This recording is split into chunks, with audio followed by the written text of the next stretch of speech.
After one of the busiest weeks of the year, another jam-packed week awaits. The US and China are expected to officially sign their trade deal within days, but it's colliding with the government shutdown that's 3 days away from being the longest in history. Auto repos are at 2009 highs. Warren Buffett is quietly hoarding $380 billion in cash, and huge earnings from Palantir, AMD, Robinhood, and others will decide the market's next move.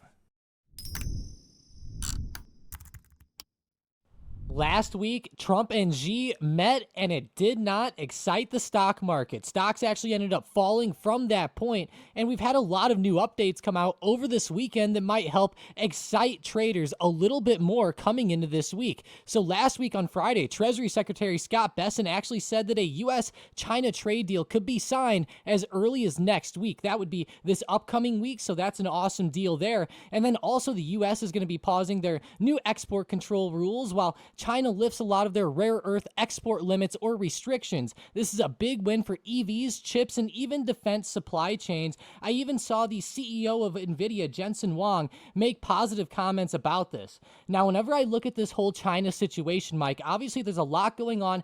China is having a lot of actions themselves. The U.S. is also doing multiple things here, but this was actually supposed to be something that excited the stock market. And we can see last week, heading up into the event, the stock market was getting bought up, especially following Powell's speech last week. You know, the market on Wednesday started getting bought up in after hours, but once we actually saw the meeting happen, stocks started to fall down. And that was a pretty negative sign in my eyes. You know, obviously the meeting did not wow investors, and then there was post-meeting selling pressure that actually came in for the next couple trading days. And we even ended the week with a pretty choppy day on Friday there. So going into this week, I'm looking for a lot more explosive price action than all the chop that we saw last week. I feel like that there was a lot of good updates, and whenever we see, you know, just more positivity regarding the China and US trade war, I think it could bring in a lot more buying pressure and a lot more excitement here. What's nice is that we're still very close to all-time highs in a broader sense, but what's not nice is that the market, even though we saw like a deal framework come through between the US and China, it hasn't reacted positively from that. So going forward, Tom, looking into this week, what are you seeing on the charts, and what are some key levels to look out for? So something I noticed last week with the S&P 500 or the SPY is, of course, the downwards trend that started to take place from Wednesday. Now, Wednesday was a big deal. We had multiple things going on. Wednesday night into Thursday, Trump met with Xi. But even more importantly than that, Jerome Powell spoke on Wednesday. And whenever Jerome Powell spoke, he kind of incited the overall selling pressure and the beginning of the downside move. The China situation just kind of played in off of that. Now, what I noticed is that the market got very choppy, Mike. We had a couple days of chop on Thursday and Friday where we had some intraday moves that were pretty negative, but both of those negative intraday moves from Thursday and Friday both got bought up right away, right around the key 680 support. And this support around 680 is a huge support range. If we actually zoom out on like an hourly chart, we can see that last week going into Monday, the market had a major gap up as there was positivity ahead of that Trump-Xi meeting. But as we know, the market sold off last week and kind of filled that gap. So that gap fill range will be the biggest range that I watch for this week. 678.50 will officially fill the gap, and that'll be the big support that I'm watching. Like I said, though, 680 did have some bounces last week. So this is like a big $1.50 range. If we start to see the SPY sell off below here, I will look for explosive price action to the downside and possibly even look at opportunities with UVXY as the VIX starts to pop off. We can see on Friday, UVXY actually popped off in a pretty good way. But if we see the SPY end up holding this range and starting to bounce to the upside, there are some key resistances. Firstly, I like 685. I really like 687.50, 688.80, and then of course 690 up around that all-time high. If we really get towards that 690 point, that's where a lot of people are going to start to open their eyes as new all-time highs are coming back into play. There we go. And yeah, we have a loaded schedule this week, so there shouldn't be any shortage of volatility. And starting off with the first major set of events, it's another big earnings week, but this time it's for high volatility growth stocks. So it's not companies like Microsoft or Apple, which while they're super big, they don't move as much as stocks like Palantir or Uber or Hims or AMD or Robinhood or, D-Wave Quantum or any of these types of stocks. So, Tom, it's going to be a huge week in this sense. And out of all of them, I would say Palantir is like the number one stock on my radar. And what's nice is that it's not holding back. It's reporting on Monday right after close. Yeah, and if we actually go and we look at Palantir's chart, they had a great move last week, actually up to new all-time highs on Friday. So they are at the pinnacle here of, I would say, the growth stocks and just the bigger tech stocks that are moving right now. And they just popped above $200 last week as well. So keep that level close on the radar. But like you said, there are just a plethora of amazing reports coming out this week. And as some of these get closer, we'll talk about them a lot more.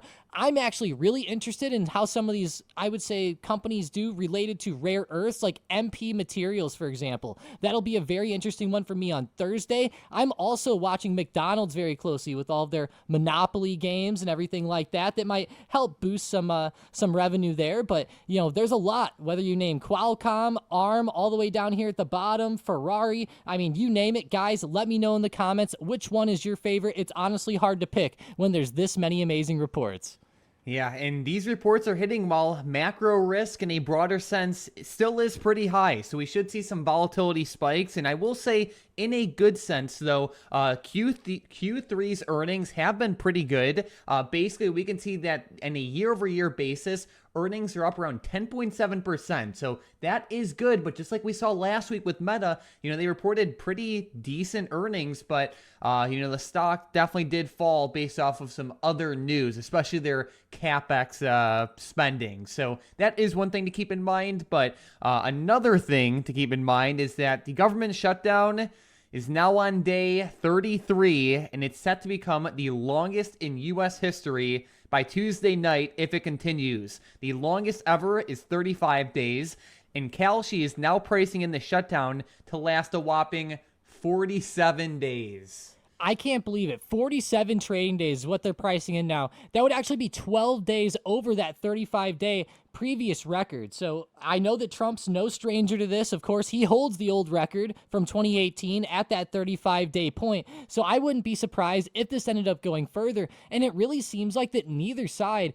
is willing to back down here, even with pressure growing, right? I mean, food stamp benefits are starting to come into play, as well as issues with, of course, the Federal Reserve not getting data correctly. And we'll talk about that as we get into the schedule this week, because there's a lot of data points that are going to be missed because of this. And again, that adds more confusion into the market. And even with that, Mike, I mean, there's a big problem with air travel, and we're actually getting close to Thanksgiving. And if we see this extend into Thanksgiving, where a lot of people start to try to travel, I mean, if people like air traffic controllers and people who work at airports are missing paychecks, that's a big deal. And like JD Vance said, how many of them are not going to show up for work? And if we have a crazy traveling season, that's going to add a lot of volatility into some of these airline stocks. And if we actually go look at some of these airlines, whether we look at Delta Airlines or Southwest, there has been some selling pressure over the past couple of weeks. Here's Delta having some downside pressure last week. We can see Southwest Airlines falling down a little bit last week as well. And if we look at these companies on the daily chart, a lot of them are also bouncing off key resistances and starting to post lower high points, which is not a good sign. Yeah, so it's like we have multiple like major things all colliding at once right now. So let's definitely keep a close eye on these airline stocks. Of course, on like a technical basis, they have some interesting charts, but also they have some real news setting up right now in the real world as well, especially with this government shutdown. The longer the government shutdown, the more risk that builds in the market, and the worse it is for the economy, as a whole. Like, people are not getting paid, and it is having real world effects. And the sad part is that there's still no end in sight. The Fed's basically flying blind right now. And speaking of that, Tom, we did have a handful of pretty important economic reports set to release this week, but with this shutdown scheduled, there's not going to be any jobs data for the Fed this week. Yeah, pretty insane. So, as we can see here, there are some data points scheduled. Like Monday, we have the ISM manufacturing PMI, and Wednesday, we have the ISM services PMI. Now, this data is actually still going to be shown and will be released, even though the government is shut down, because these data points are based on privately conducted business surveys. So, they will end up releasing, along with the Michigan consumer sentiment on Friday. All of those data points are set to release. But, like you said, everybody was really interested in the JOLTS job openings and the non-farm payrolls and the unemployment rate that were scheduled for Friday. Those are now up in the air, of course, as the BLS and other government entities are not there. So these will end up getting delayed probably. So just be ready for that. Even if the government does open, they might have to delay it, of course, because there's a lot that will have to ensue to make sure that those data points are coming out in a correct fashion. Now, Mike, whenever we talk about the overall market, we talk about big events coming out this week. I know this is an event that necessarily is going to happen this week. It was more of over this weekend, but there was a big deal going on with Berkshire Hathaway and their earnings here. We can actually see that Warren Buffett is holding a lot of cash right now, which is kind of a surprise to me considering that the market has done so well in 2025. But again, he's keeping that safety there in treasury bills. Oh, yeah. So this is the fifth straight quarter where the Oracle of Omaha, Warren Buffett, did not buy back his own shares. He actually sold $6.1 billion in stocks this quarter, and he has a record $381 billion cash pile. And he's basically playing defense. And I think this says a lot. You know, he's one of the best investors of all time. I know he's set to retire pretty soon, but you have to wonder what he's waiting for. You know, valuations are at all-time highs, and while news or actions like this doesn't necessarily mean the market has to crash, I do think it is certainly at least worth paying attention to. Yeah, especially like whenever you see the cash on hand start to jump up this much. I mean, you can tell, like, look, even going back to the year 2000, there hasn't really been a period where Berkshire has seen a jump like this. It's been more of a steady increase in that cash on hand. Obviously, recently we started to see a big exponential move to the upside, and that's, I think, where the big worry comes in, because it came in kind of out of nowhere after COVID. Now, I know a lot of people definitely say that the market is overvalued right now. You can look at a lot of companies like Nvidia, Palantir, and others that might help support this fact, but nonetheless, the market's been going up and the Oracle continues to hold cash. Now, I gotta say, Mike, the Oracle's getting up there in age. Maybe that plays a bit of a role, but either way, I think that it's a big deal whenever one of the biggest and, I would say, most popular investors in history is holding that much cash. True. Some other things that are also worth keeping in mind is that when we look at some actual real world meters of the economy, we can see that U.S. vehicle repossessions have surged to their highest level since 2009. So that's pretty crazy. Over 2 million this year, and subprime auto delinquencies are at 30-year highs of 6.5%. And I just think this really goes to show that people are struggling to keep up with payments, and it's not great for growth in general and auto stocks. And when you combine this with the government shutdown and the rising living costs, I think it is at least a little bit of a warning sign that the economy is cooling faster than it looks. Yeah, and this could end up affecting a lot of lenders as well. I mean, a lot of banks could end up seeing pressure from this if there are a lot of issues in the car market. And I've actually heard some people say that there's a bit of a bubble in the car market where there's a lot of issues right now. One of the biggest problems is that people are getting upside down on a lot of these loans, where if you buy a $20,000 car, you might have a loan for $30,000 because you were upside down from your last vehicle and etc. But whenever I think about those different situations with these loans, Mike, it definitely makes me think about the auto stocks. Ford and GM have actually been popping up pretty well recently. If we look at these two stocks, GM has been starting to pump, but again, there could be a point where these stocks start to get a bit overextended, and if the car market does blow up a little bit, we might see a bit of a pullback.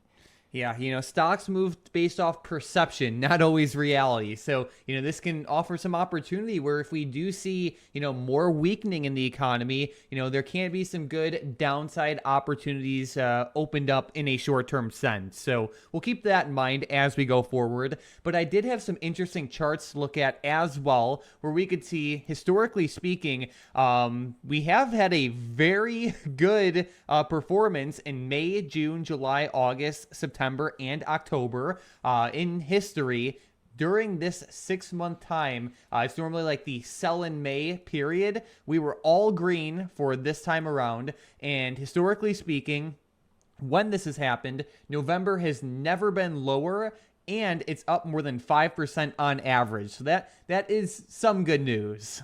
That's a really good sign. I do got to say, though, this has only happened 3 other times since 1950 here. That is a big deal. That just shows how historic 2025 has been. Like, this has been one of the most resilient years I think I've ever seen in the stock market, Mike, especially whenever you think about how insane the sell-off was in April, right? And just the amount of comeback and just even the amount that we've pushed out to new all-time highs. It has been very, very surprising in that sense. But I do got to say, there is one looming negative reading, and that is the Hindenburg omen. And as we know, we've talked about this one a lot in the short term, but whenever we see this data point come up, especially when you look 2 to 3 months later, the data starts to get really skewed to the downside, with the market only going green 17% and 23% of the time. That is a major deal. Yeah, so we have some warning signs in like a 2 to 3 month sense, and then like in an immediate sense, like this November, at least based off this data, we do have some good signs. So I think with all this being said, I think it's smart to, of course, stay adaptable, but especially be aware of, some of the risks that we have going forward, because while the market has been crushing it, of course, it's not just going to keep going up for forever. So let's just keep these in our mind going forward and stay adaptable, especially as we close out 2025. So Tom, how about we get right into the fun stuff, which are some setups and predictions. A stock that is definitely on my radar is IEF, and it is to the downside. There was a big money trade on this one last week. It was a $407,000 trade for the 95 strike put options that expire on January 16th of 2026. This is definitely on my bearish radar. This is more of a high risk, high reward type setup because of how far out of the money these put options are. But basically, when Jerome Powell spoke last week and he basically said that a December rate cut is not guaranteed, it kind of threw everyone off guard and had a big impact in causing this sell-off. I think everyone got caught off sides a little bit last week, especially as we saw with the FedWatch tool repricing. IEF is definitely on my bearish radar, and considering this is a high risk, high reward trade, it should be sized accordingly. But this is on my bearish radar for these next 3 to 4 weeks or so. Yeah, I'll be watching it to the downside as well, even if it does consolidate a little bit like it did on Friday and go up very slightly for the next couple days. I will be watching for more of a dead cat bounce situation with IEF and an overall downside move start to take hold. But with my first setup, I'm looking at Tempest AI. Now, Tempest AI has been in a downtrend over the past few weeks, and if we scroll out on like a 15-minute chart, you can just see how consistent the lower highs have been on this trend. Even if we go to the hit back from October 20th, it was a pretty perfect touch. Another one on October 27th and another one on October 30th. Now on Friday, we got very close to this trend. What I'm watching for this week is for a good breakout above the high of day from Friday, close to $90. If we can break that and then also break through the trend, I will be watching for a trend reversal back to the upside. I think this could make a great scalping opportunity on either Monday or Tuesday once the break does come into play, but watch it. It's a stock that goes pretty crazy, and if it does break, I think a good target in the short term would be this 93.40 mark, which was the peak back from October 27th. So if we get a break, that could be a good intraday target, but again, I feel like there could even be a multi-day move here, considering that it's been dropping for a few weeks now. All right, let's keep it close on watch. Another stock that is still on my radar is SoFi, and it's to the downside. This is one that we've been mentioning quite a bit over the past few videos, and SoFi has had a good move lower, which is great to see. On Friday, it did bounce pretty strongly off that $28.50 area, but it still is on my bearish radar. We can see that we are getting closer to this $30 resistance and past support.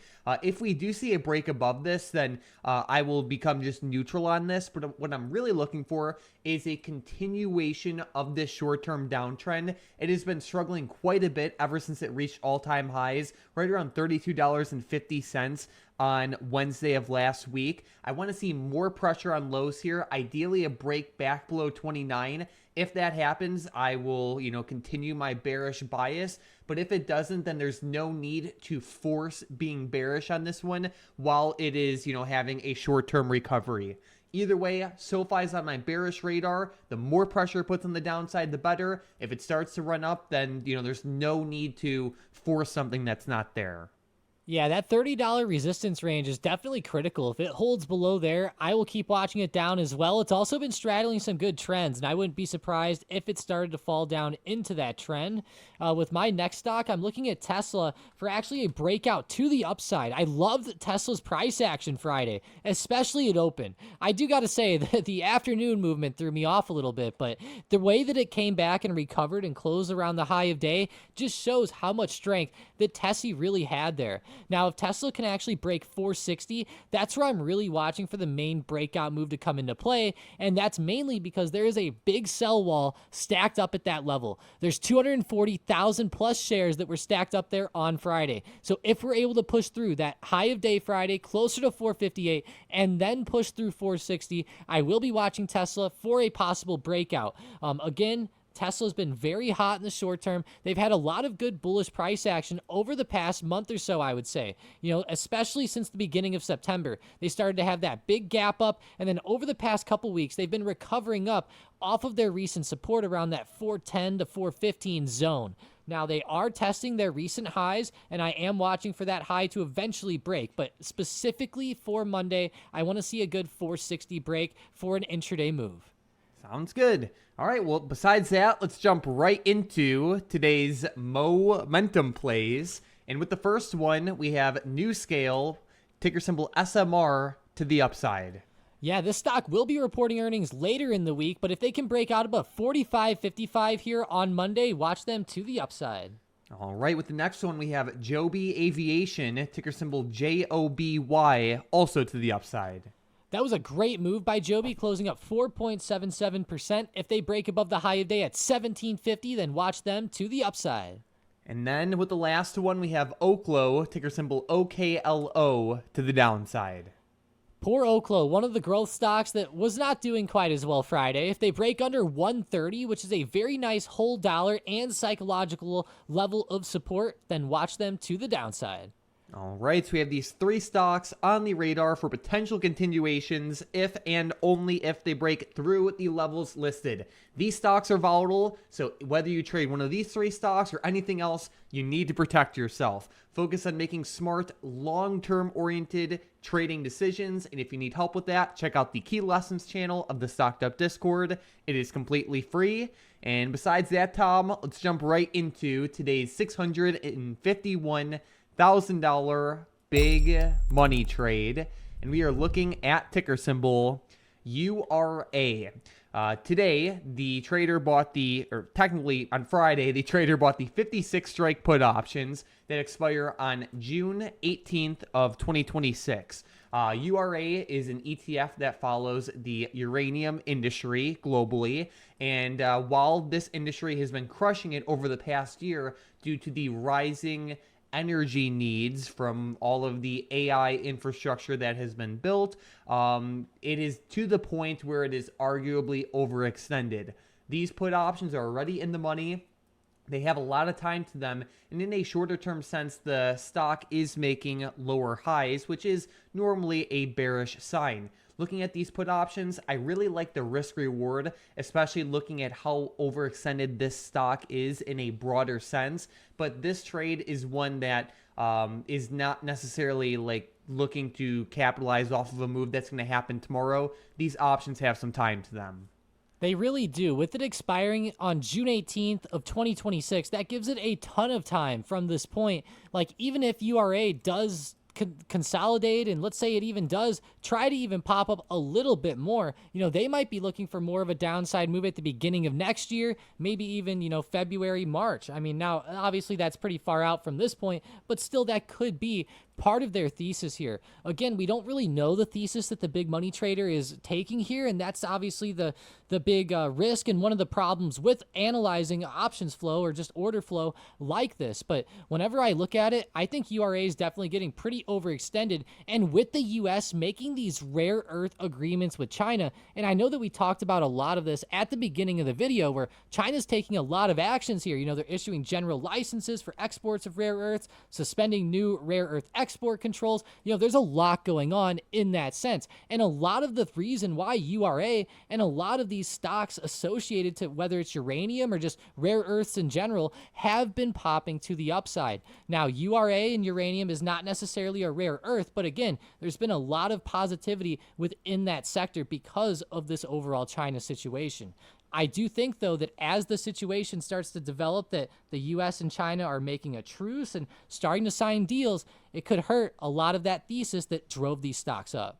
Yeah, either way, let's keep it close on watch. It should be interesting. And if you are new to the channel, welcome, and consider obliterating that subscribe button. Every single day we do many hours of research to put these videos together to present everything you need to know about the stock market, whether it be how, Buffett is hoarding a pile of cash right now, all of the big earnings we have coming up, the US-China trade deal, daily big money plays, upcoming events, important news to pay attention to, historical stats, and basically everything you need to know about the stock market every single day. If you subscribe, you'll get our videos recommended to you more often.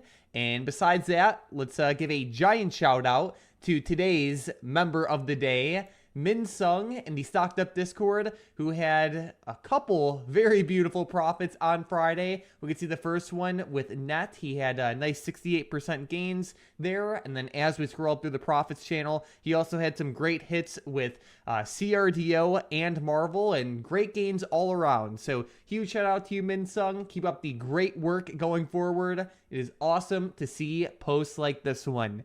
Either way, we're set for a very exciting week, guys. Of course, there's a lot going on. The earnings will definitely be exciting. Of course, the US-China trade deal getting finalized can be another big potential event as well. A handful of important economic events. And of course, this government shutdown is still looming as well. It should be an exciting one. Thank you all so much for watching, and let's crush it in the market this week.